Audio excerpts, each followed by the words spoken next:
When I started my career in documentary filmmaking, I admired those thriving in the industry. I was right where you are, dreaming big and scared of stumbling. Years later, I went from distributing my very first documentary to filming in over 35 countries. And now, this podcast is where we share skills, stories, and lessons with filmmakers, including those who won Oscars and Emmys, to help each other grow and create impactful documentaries. In this episode, we're gonna cover handling rejection, alternative distribution channel, and also choosing the right distribution partner. But also, if you're interested in understanding what are the steps that Zach took in order to distribute his documentary on PBS, we have an exclusive part of the interview that is on howwefilm.com. It's for free, you just need to sign up and you're gonna be able to watch the whole video there. And don't forget, if you don't want to miss the next episode, make sure that you subscribe and activate notification for it. If somebody in this moment is in the process of making their movie, or somebody that is at the end, they have their movie ready, what advice would you give to the first and to the second?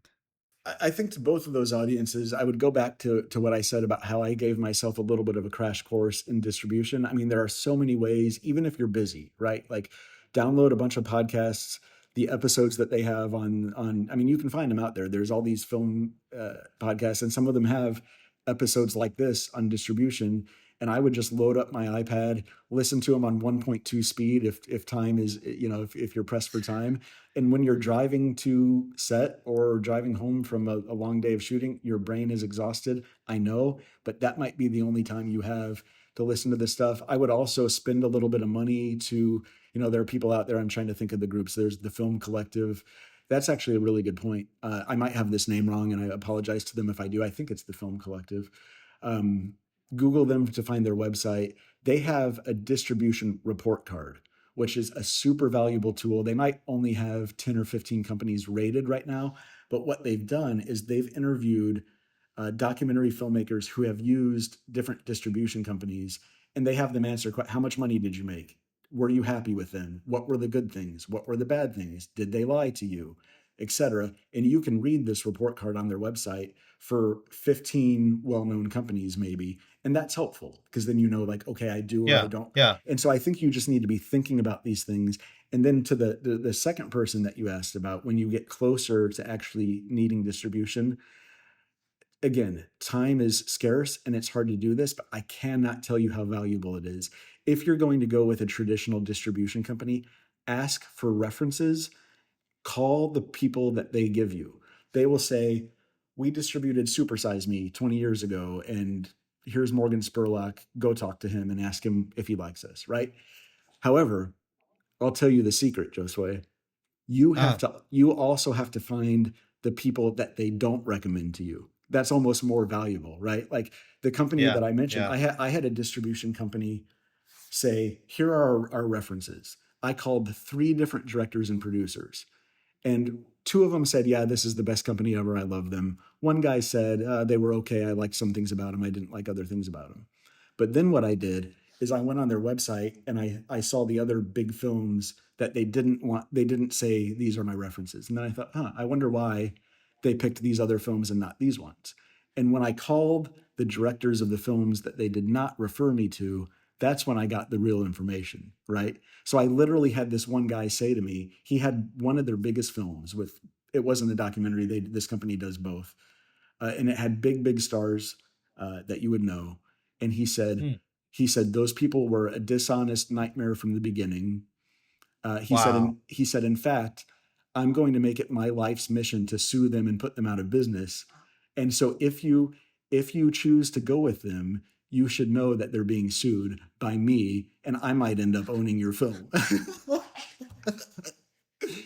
So the point is, it's very valuable not only to speak to the references, but find out who they don't want you to interview and interview those people. Okay. And who has time for that, right? But like, if I had, I'm not exaggerating. If I had not interviewed that director, I was going to go with that company. I would have signed with them if I didn't talk to him. Wow. 100%. Wow. What alternative strategies or platform filmmakers should consider beyond PBS? I think there's a lot of just interesting things out there. I don't know a lot of the pros and cons about these, and if I would do them. I know that, for example, Indie Rights is a distributor that a lot of people go with because it's a little bit more sort of filmmaker friendly, at least in theory. I know they're kind of um, I don't know. It's one of the alternatives that I've heard a lot of people find benefit from, but I don't know a lot about it. I mean, there's also something to be said about totally doing it yourself. If you think you've got um, a film that can attract a viral audience. I mean, maybe you're going to build a website and self-distribute one way or another. If you're going to rent out movie theaters in major cities, or Uh-huh. build a way through Vimeo or whatever, where you can just charge admission for Sure. digital screenings and send people to your website and sell your own thing. I mean, why not? I Yeah. think there's value in doing that. There's, you can continue to try to get attention from film festivals. I mean, I'll tell you, we didn't really get into the film festival world. I had about $3,000 left over from, I don't even know what, from some deal somewhere when it came time to do film festivals. And so I entered with my $3,000. This was probably way too many. I want to say I entered like 25 film festivals, and I actually researched them and Uh, only entered the festivals that I thought had the right timing, where I could get some attention, where programmers would be interested in the film. And out of the 25, and I didn't, I wasn't going after like Sundance and South by Southwest sure. and, Sebastopol and all Yeah. these, Yeah. whatever. I mean, I was going after like the festivals I thought I could actually get in and get some benefit from. And out of the 25 festivals I entered, I got in maybe three or four. And so I spent Okay. $3,000 and a lot of time to get into three or four festivals. We won one of the festivals that was, kind of a big deal. And we, got some laurels from the others that look nice on our pitch decks for, PBS sponsors. But I want to say that the film festival world right now, and especially it was COVID and immediately after COVID, I feel like they're being inundated with like a record number of submissions. They may be accepting fewer films, and there's a lot of uh, curation going on right now. For example, they'll invite the filmmakers that they want in their festival to Uh-huh. participate, and then that means the blind applicants are at even more of a disadvantage, right? So the thing um, with the film festival world too is I think they're so busy that in our case, I don't want to sound elitist or entitled. I get that there are better films out there, no, Zach, et it's cetera. important that you share your experience. Of Right. course, we don't want to make a case out of this, but at least it's one voice Yeah. out of thousands and hundreds of thousands. But like, this is why we're talking, because I What want to what know what, what you what I think. want to share, I don't want to call anybody out by name, but what I want to say is I can sympathize with how busy they must be and how difficult it must be to program a Yeah. film festival and use volunteer, screeners, etc. I think in our case, and probably in a lot of other cases, I think the programmers are missing some opportunities, right? Because we would send our film to festivals where there were major connections, right? Like either there's a strong connection to our executive producer or our funders or our topic or somebody in the film or whatever. And to me, it was so clear that, like, yes, you're going to have a big audience in this city and this will be an asset to your festival. And I think through the process, without somebody like a sales agent or a publicist calling the festival promoter if they have a personal relationship and explaining the connection, I think we got rejected by a lot of film festivals that we really should have been accepted into based on the quality of the film and some really strong connection to the content. So I was really disappointed by that. And how having like, when did you decide to like, how did you bring John Turturro as an executive producer, and how that helped you to get distributed? Yeah, John has been just a wonderful partner for us. And he's another person where you look at it and it just makes total sense, right? I mean, his family, Yeah. he's got part of his Italian family from Sicily. The Italians from Sicily are prominently featured in our film. I mean, he's done work in his own documentary career covering topics, related to traditions in Naples. Yeah. He's been in a Nanni Moretti film. I mean, he's worked with like the top theater and film people in Italy. He speaks Italian. He has family members that were in the U.S. military, which is another topic featured in our film. So I mean, he's like the perfect executive Yeah. producer for us, right? So we approached his team, and I think that they knew he would be interested. He watched the film and liked it, and then was open to the idea of serving as an executive producer. It was a little strange in our case because we brought him in, at the very end, essentially, to help with distribution, right? I mean, my thought was, look, if John Turturro is attached to this project, obviously it's going to be easier to get interest and Yeah. promote it. And right away, it gives you credibility, right? Like even right And now, was it? And yeah, was I mean, was it yeah, easier? yeah, it was for sure. And I mean, even small things, right? Like uh, our DVD is in my hometown library. I come from a town of like 11,000 people, and so I went. I donated the film to their library. I don't think I even whatever. I gave them a couple copies of the DVD, and it's funny when I go and I look Yeah. at it. When I look at the DVD on their library shelves, and I pick it up, Yeah. I love our cover art. I think we did. We've got the laurels, film festival winners or whatever. But this film is sitting next to like the top documentaries and new release narrative feature films in the library, right? So I think, okay, if somebody goes and they pick up Potentially Dangerous in the library and they look at it, they're like, okay, this Italian American documentary, whatever, but on there from executive producer John Turturro, I feel like somebody's just like, oh, I like him, I know him, this must be a quality film that I would be interested in. So I mean, even just the small stuff, I think it helps. What would you say is, yeah, what are some ways that filmmaker can effectively expand their professional network? Yeah, really good question. Because like, like in your experience, film festivals, uh cold call, like what are the ways that served you well? Well, one thing that I don't know if it was a surprise, but I was Uh, thankful for it. I contacted, I don't know, a handful, maybe five or fewer documentary producers, that directors that I didn't already know them, and in some cases I didn't even know their work, but I would see something that they had done. Maybe it was something even on like promotion on social media, right? Or uh-huh. an interview they had given where they said something that resonated with me, or they were in some film festival that I cared about. I mean, look, you can find anybody online today, right? I mean, it's not hard to find somebody's email and phone Sure. number or website or whatever. And there Sure. were there were people that I contacted and said, "Hey, I love your work, would love to talk to you about it. Got a couple specific questions if you would ever have a half hour," whether they live in your city or not. And all of these people said yes. Nobody said, "I'm too busy to talk to you." And there were a couple people that I developed ongoing, I mean, not friendships with, right? But these are people that Sure. I consider advisors or mentors.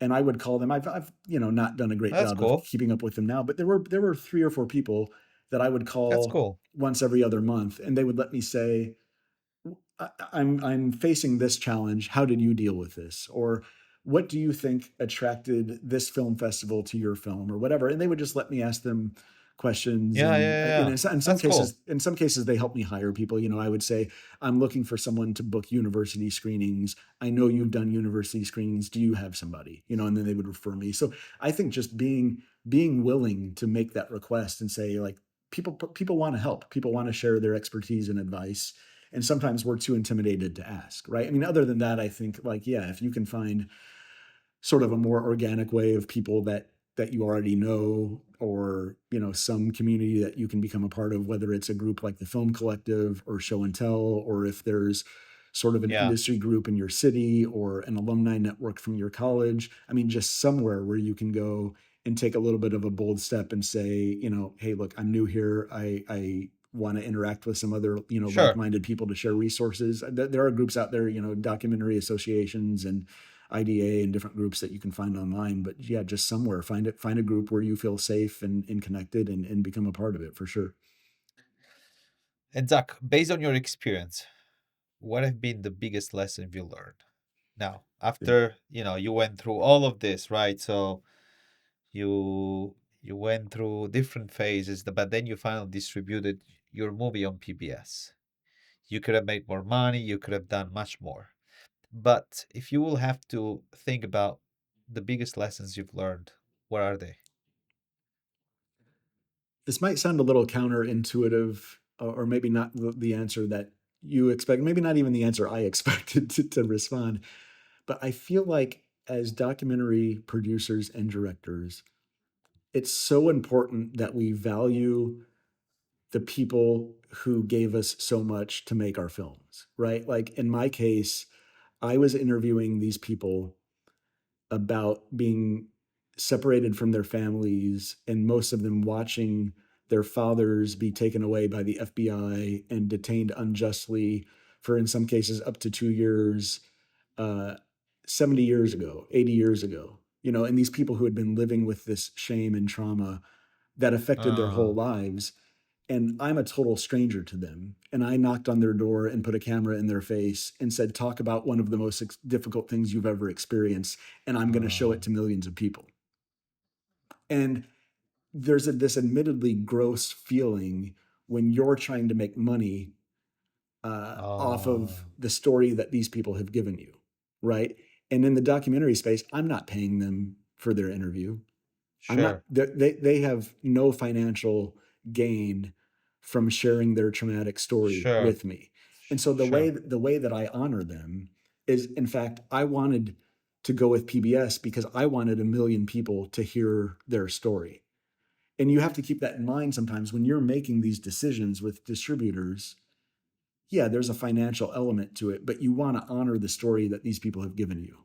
You want to honor their experience, and you can't make it all about money, right? And in some cases, I would keep in mind like these 6 or 8 people that I've come to care about. Am I doing right by them by accepting this Yes, deal? And can I yeah, go to them and say, and I wanted to, I mean, I wanted to, I had DVDs made, and yeah, I mean, this is a small example, right? But like, I could have just done exclusively digital or whatever, but I wanted to be able to hand these people DVDs of the film so they could give them to their kids and grandkids and just have yeah, something physical to hold on to and say I was a part of this. And they gave so much of themselves. I mean, they could have told me to get lost. They could have said, I don't want to talk about this, I don't trust you, sure, sure, I don't sure, know who sure. you are. And that's gold. I mean, that's important. What would be three encouragement that you would like to give to filmmakers that are listening right now? Number one, it's possible. I You're going to think this is totally self-deprecating, but it's not. I mean, this is the honest assessment. I would consider myself a very average media producer, filmmaker, Uh, right? Like, I think I'm a really good interviewer. I'm very efficient and thorough. I can take on a lot of work. When it comes to technical aspects, I'm not that great. I'm not a wonderful editor. What my DP will tell you that he probably had to save me a lot from myself. And there were other people in the documentary that I just would admit, I don't know how to do this. I need your help. Right. So all that yeah, to say, if I can do it, anybody can do it.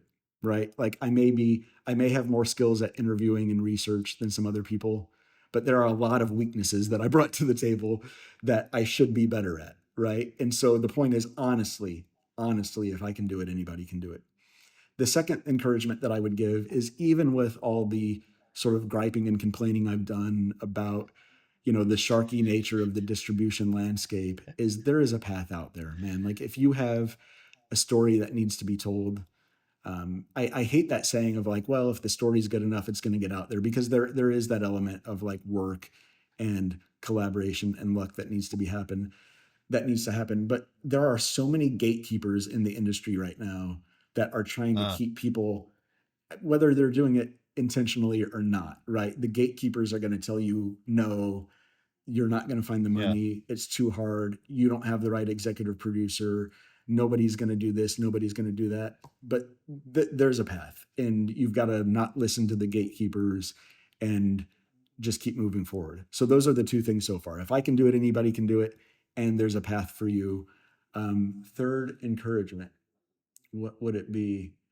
I mean, I know this is going to sound generic. Maybe I'm encouraging myself, but it's continue to believe in yourself and in your story, right? Because we are in this industry where we are rejected so many uh, times, and the rejection never yeah, stops. It's at every phase, right? Like when you try to build a team to care about your project, people are going to be committed to other projects, and they're going to say, I love you, but I can't work on your film, right? There are other people that are going to tell you, oh, you're making a film about X, Y, and Z. Well, there's already somebody else making that film, or there's already a similar film 15 years ago, or you shouldn't do it, right? And then Yeah. when you get to the festival and distribution phase, 20 out of the 25 festivals that you apply to are going to reject you. A million of the distribution companies you approach are going to reject you.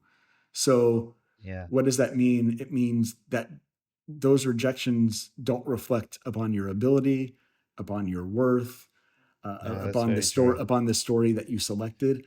And I handle rejection so poorly, Josue. I mean, I get like so dejected and sad and like frustrated. I've been rejected. I've been in this industry since 2000, 2003. I mean, think of how many times people have told me no about things I care. I have a follow-up documentary that I'm trying to make right now, and I'm trying to get funding for it. And we keep getting so close, and like a major top global brand was so close to committing and just pulled out, right? And it's crushing. I mean, you care so much about these things, and you just have to realize that that sponsor that just pulled out of my follow-up documentary, I have no idea why, right? I mean, they could have been approached by a better project.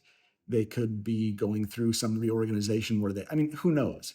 But Yeah, yeah, yeah. the point is you can't take it personally, right? You just have to like find a way to keep moving forward and believe in yourself and believe in the story, and just easier said than done, right? But just let that rejection move on by, because more of it's going to come.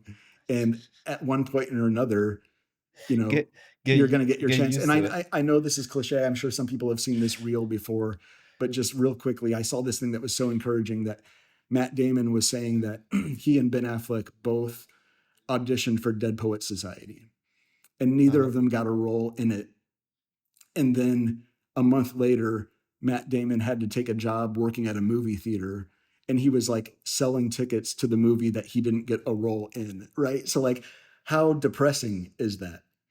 But look what happened for him. I mean, he stuck with it, and he got another chance, and it worked out. And Yeah. same thing for us. Like, so many people rejected my film, but Yeah. eventually I found a partner to get it to a big audience, right? And even in the next documentary, like this major brand just pulled out. Eventually, hopefully I'll find the right partner, but you've got to persevere, and you've got to find a way to just let that rejection pass you by. It's not easy, but you got to do it. I think this is the best way to close the podcast. Zach, thank you so much for being with me, for sharing everything and all your knowledge and all your experience with this. I mean, this is really, really precious. And I am sure that what you went through right now is helping many more people. Well, So, I like, I want appreciate to, I want to encourage you with that. I appreciate that. I hope it's helpful. I sort of feel sorry for anyone that's listened to me talk for like an hour or an hour and a half. My No, apologies, but I will no, no, say no. just way that like, I shared how people helped me along the way, and my information is super easy to find. I mean, like, I've got a Yeah, website for yeah, Potentially Dangerous that has the contact info on that website comes directly to me. I'm on LinkedIn. I'm on social media. I run all of our film social media accounts. If you send me a message anywhere or the film a message, I'm the one who sees it. So if anybody wants to follow up or has questions, or wants to get in touch, or if you want to tell me how awful this interview was, I'm happy to hear that feedback as well. So you can contact me however you see fit, and I will be happy to answer questions or try to offer any help that I can to other people out there trying to get going. So be happy to do that. And thanks for having me. This has been a lot of fun. yeah. No, I enjoyed it too. Thank you so much, Zach. All right, my friend. I personally think we covered some incredible ground today with Zach. I mean, navigating distribution is not always easy, and I found this conversation with him really, really helpful. Next time, we'll continue to explore documentary filmmaking with a very exciting guest, so you don't want to miss that out. And we're going to cover some behind the scenes, distribution, creating your documentary. So stay tuned for the next episode. If you have any question regarding documentary production or distribution, make sure you go on howwefilm.com, send your question. I'll do my best to create a video with the answer. And don't forget, there is some exclusive content from this interview where Zach guides us in specific steps that he took in order to distribute his documentary on PBS. You just need to go on howwefilm.com and subscribe for the free content.